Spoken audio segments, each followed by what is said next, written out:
Hello, I'm Llewellyn King, the host of White House Chronicle, which is coming right up.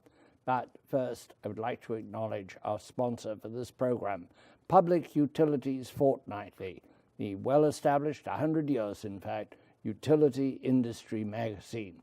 It is running a very special conference to examine changes happening to electric utilities and to your electric supply. That special conference will take place in Phoenix, Arizona on the 17th and 18th of November this year. To find out about it, go to PUF on the web and you will be directed to the information you need. A few thoughts of my own, if I might. Everywhere I see pumpkins, pumpkins here, pumpkins there. It must be fall. It's pumpkin time. Little tiny pumpkins the size of your fist. And some so huge you need a low loader, a forklift device to lift them up. Two men can't do it. Some of them are so large. But we don't eat pumpkin in America. We make pumpkin pie at this time of year, but year-round you can't find a pumpkin as a vegetable or as a pie for looking.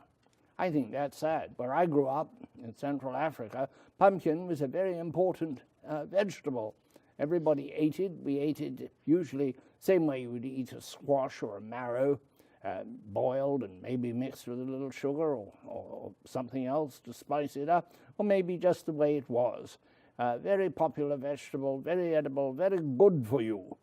But they have another use. Ah, yes, if I like pumpkin, and I do, it is nothing, I assure you, nothing compared to elephants. They love pumpkins. They play with them. They eat them. They throw them at each other.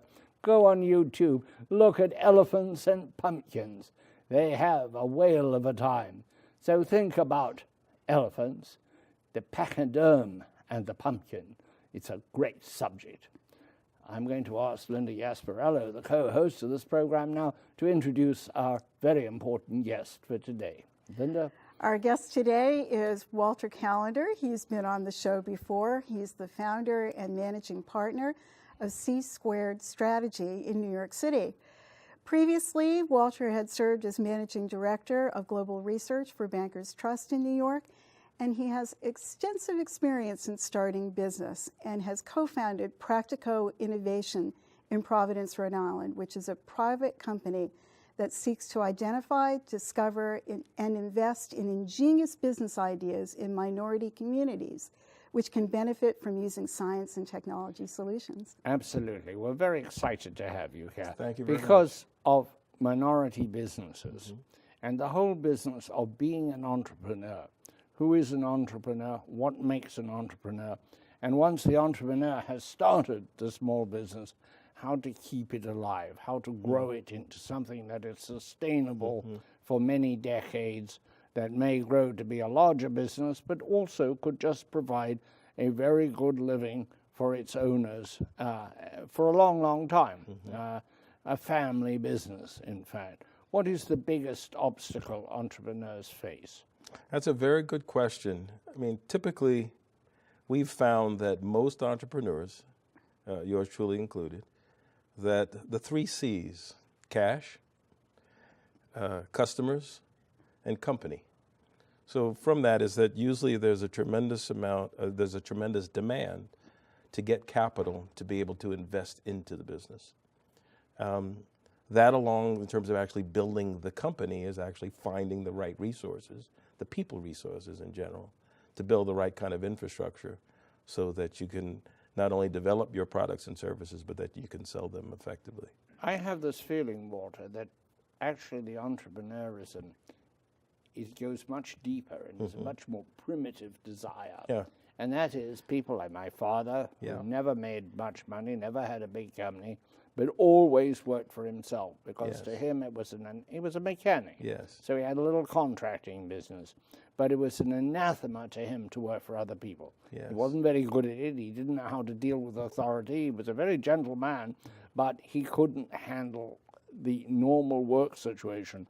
So whenever possible, usually it was working in his trade, which was, building things, fixing pumps, all of that, even cars, buildings. wherever the work was, and sometimes he was so entrepreneurial he tried his hand at gold mining without much success. But the basic thing was, it was always the idea of doing something where you were self-employed. And that certainly has affected me, and I think that's a very big motivator. I read about universities, for example, offering courses in entrepreneurism, and I wonder if you don't need something deeper, a different desire, maybe not somehow this desire to be free and yet to make a living, and maybe to make a very good living. I mean, I think you raise a very good point in terms of the different types of entrepreneurs that one might meet. You know, and there is a popular belief today that entrepreneurism can actually be taught, versus is it an innate part of who you are and a desire to be free and to be creative. And I think if you look kind of the landscape today, you find an interesting mix of people in terms of actually their motivations and their influences in terms of how they got there. But I'm not sure at the end of the day that one, in terms of where one begins and ultimately where one ends, that there is a definitive path to becoming a successful entrepreneur. Usually in today's world, you need an idea. Right. Yes. You need an idea, but you also need that access to capital That's to begin. huge. Yeah. Now, you were a former banker at Bankers Trust, and from what I can see from a lot of commercial bankers, you know, the small entrepreneur is really up against a huge hurdle. Often the banks don't understand their idea, the business they want to get into. Bankers often understand one business very well when they're giving loans, like the real estate business, for instance. Correct. But if you give them an idea about a technology that you've got that you know would work, you know, you might be able to even export a product. They don't understand what you're talking, and they're afraid to take the risk. That's because bankers are basically very risk averse. So in the capital, as we're, you know, trying to look at the entrepreneur, is the capital coming from their credit cards? Is it coming from their families? Is it coming from banks?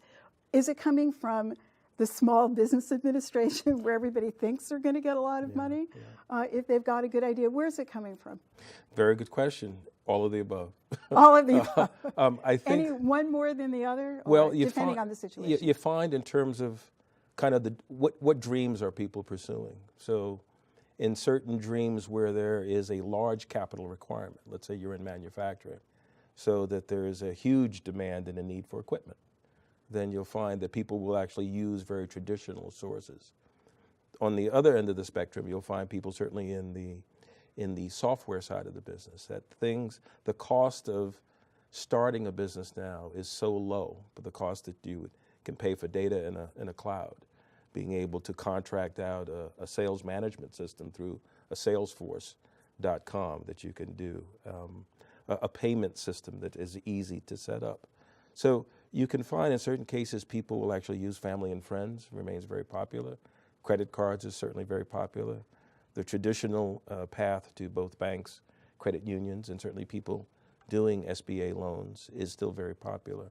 But a lot of, in terms of where people go, the path they pursue for capital is driven by both knowledge, the business that they're pursuing, and also the success that they've had. So in other words, if people have gone the traditional route and have not gotten the desired result in terms of the cash that they wanted, they've had to pursue other alternatives. Let us come back to the disadvantaged getting into business, which I'm keenly interested in, and I know you are. Yes.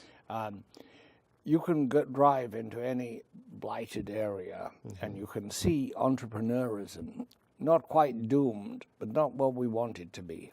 Nails, little nail shops, tattoo parlors, fast food of some kind. I don't mean the chains, but they're often there too. These very low end, which are fine, except they have there's nowhere to go. Right. Very occasionally, you get somebody maybe in the nail business who can franchise it into something else, or somebody doing shoe shining in a kiosk as a business. It's the next step that's so difficult. That's where you need the capital. That's where you need. And people are forced into these not very attractive pursuits, or these very low threshold of entry, as you said, but basically low reward, because if the threshold of entry is low, needs must, competition is going to come right after you if you appear to be prospering. That's true. That's true. What do we say to an ambitious young, and let's speculate here, African American woman? I happen to know one in Washington. She has a hair business. On weekends, she has a full-time job because she can't make the hair, doesn't have the confidence. How does she turn that into a prosperous salon? To do that, she'd need not just her skill with hair, which apparently is considerable, but she'd need equipment. Real estate, which is a huge hurdle. Again, knowing how to deal with real estate. That's the thing that puts people out of business more than I think anything else. Is Greedy they sign real estate contracts that bad deals. are going to be greater than their revenues. I've had my own problems with real estate deals. Cost me a great deal of money when I sold a small business that I had. Linda, I want you to chime in here because you know something about the entrepreneurial life. Well, I think you do, but your father was absolutely a classic entrepreneur who lived off a Rolodex. He did. And there were no cell phones, but the nearest phone. That's right. Well, I think my father was one of those men who heeded the call of a relative when a relative needed him to step into the business. He was on his way to work after college in a big corporation, and for a lot of reasons had decided that this job that the relative had offered was the better way to go. Well, he became sort of the accidental entrepreneur, although I think that he would have been self-employed anyway, because that really is his personality. And his motto was, have telephone, will travel. Right. He was a meat broker. Most of his work was on the phone. He would hook clients up to each other. It was a roller coaster of a business. It was like the Judy Garland song, days will be cloudy or sunny. You're in or you're out of the money. Right. And he was both in and out of the money all the time. You would like this, Walter. He would buy a carload, a railroad carload of beef in Chicago and started up towards Boston, selling it as it went. If it got to Boston, dog food. If it got to Boston and not enough had been sold, there would be some big bargains in the supermarket for a lot of dog food. Yes, we know what little Cha-Cha was going to be eating. It was going to be whatever my dad sold. But anyway, that was the accidental entrepreneur, but it turned out to fit his personality a lot. But it was a great struggle, and the one thing that my father had said was that he wished that he later on in his life in the business, he did have two friends that he worked with very closely that were great mentors to him, that he really knew a lot more than he did. But he wished when he was much younger and just stepped into this, that he had been mentored. And I think, when we talk about what you're trying to do with practical innovation and with that's what you with are, minority communities, you're mentoring these people who have good ideas, they've got ambition, they maybe have a little capital, but they are going to hit these plateaus along the way, and they're going to need somebody to say, I'm going to tell you how to get over this. We're going to take a little break for station identification. But when we come back, I want you to tell us about some of your success stories in mentoring. This is primarily for the benefit of our listeners on Sirius XM Radio, Channel 124. You are listening to White House Chronicle with myself, Llewellyn King, Linda Gasparello of this program, and our special guest today, Walter Callender, who is a mentor to new businesses, particularly for minorities, but is himself a very accomplished and successful businessman in finance and in counseling. This program can be seen on 200 American television stations and around the world on the English language stations of the Voice of America. We're so glad you're with us. If you want to see older programs, you can do so, or read some of our writing, some of the writing that Linda does and that I do. You can do that at whchronicle.com. That is our website, the website for this program. If your local station is interested, tell them to give us a call. We are not on every public television station, and we certainly would like to be. We're here, we hope, to make your lives more interesting, amusing, and productive. Walter, tell us about successes.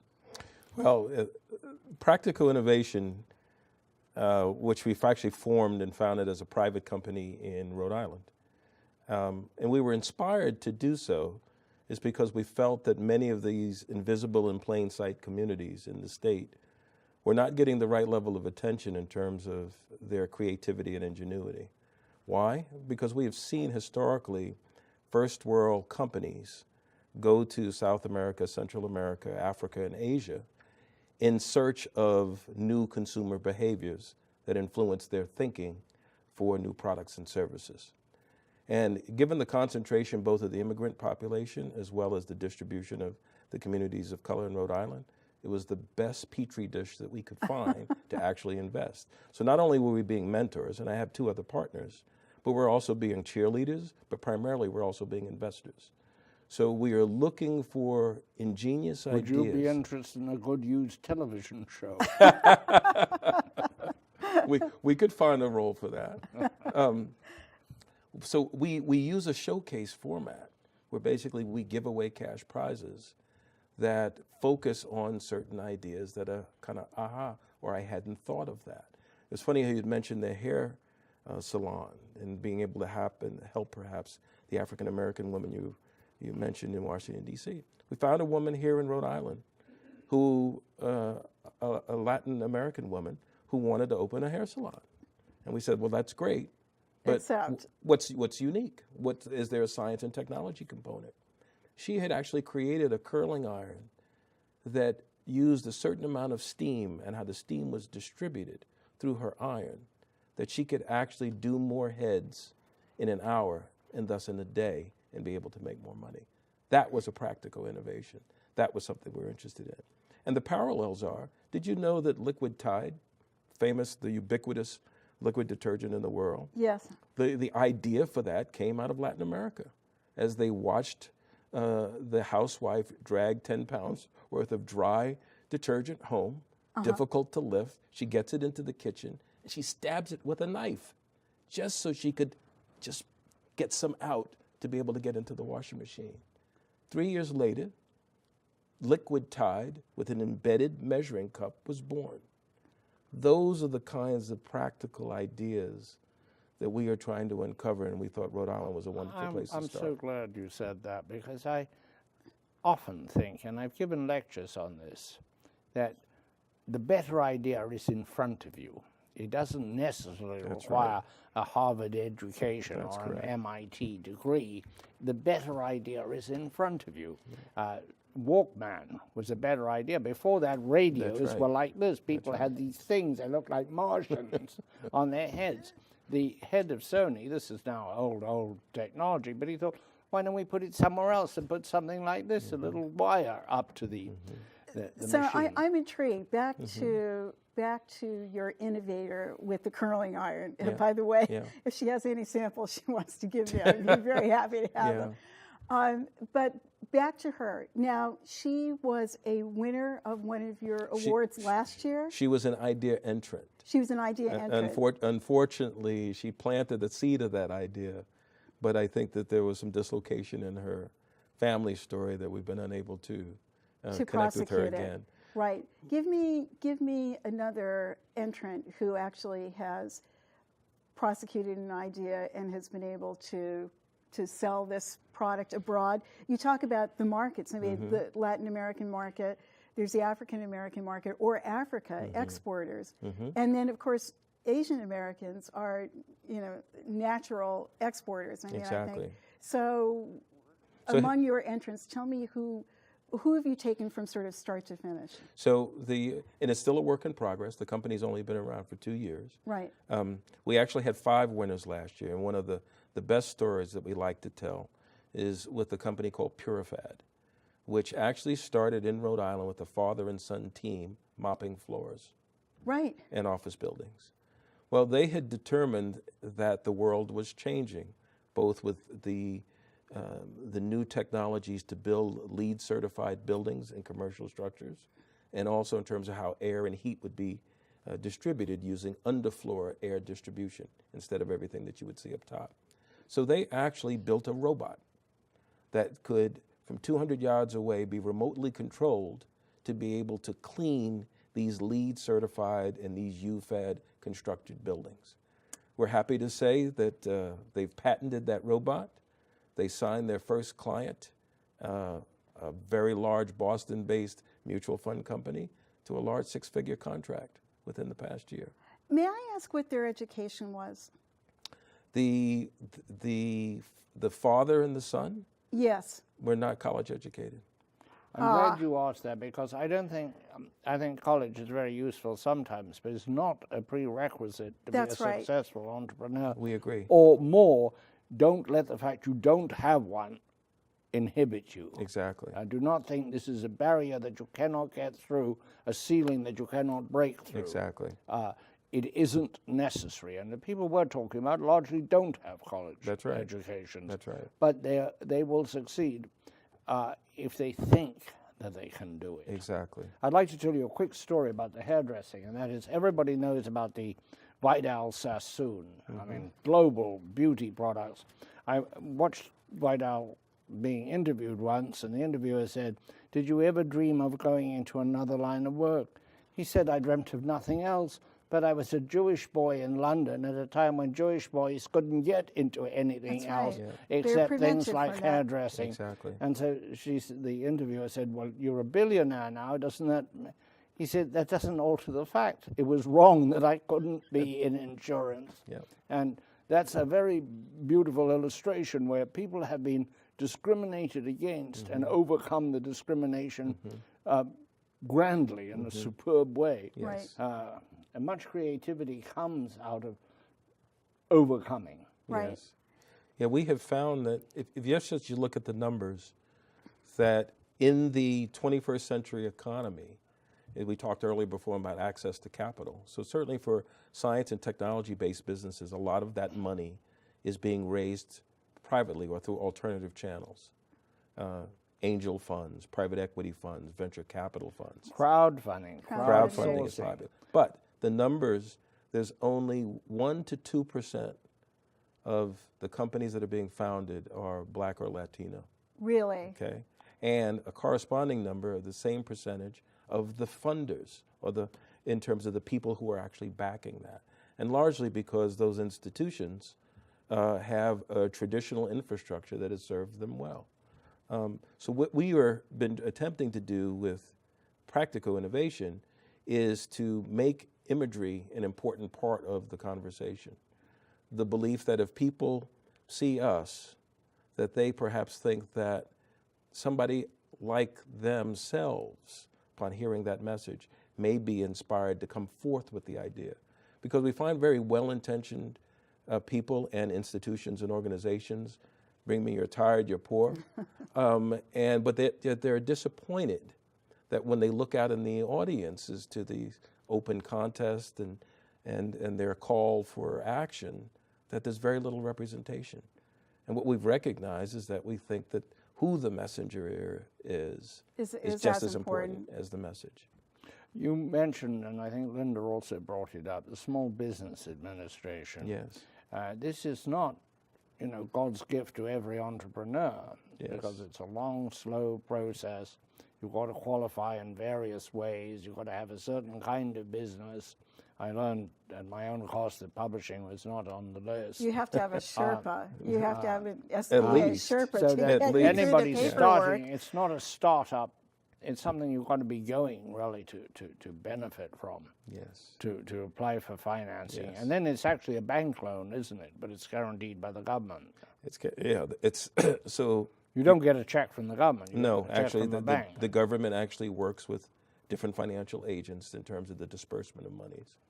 But you're right; it's oftentimes a loan at a competitive rate, Right. with different set of terms based in terms of who the borrower is. Well, I'm really interested in, the undercapitalized. When you've got a good idea, at a certain point, you're ready to really hit the big time with it. You just don't have the money.